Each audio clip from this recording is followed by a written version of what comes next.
আমরা কিন্তু পেয়ে গেলাম হাতে বানানো মোমো। ভাবি মোমো বানিয়েছে। মোমোগুলো কেমন হয়েছে দেখুন। দোকানে যেমন খাই ঠিক সেরকমই হয়েছে না? মাশাআল্লাহ। আরাপ কেমন লাগে? আরাপ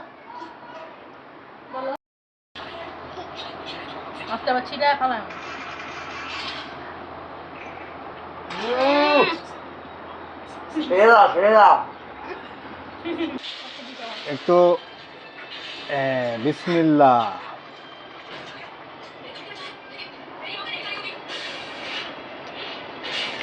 सुभान अल्लाह।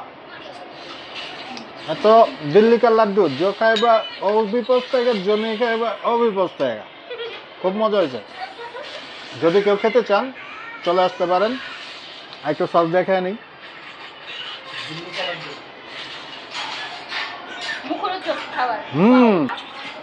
খাইছো?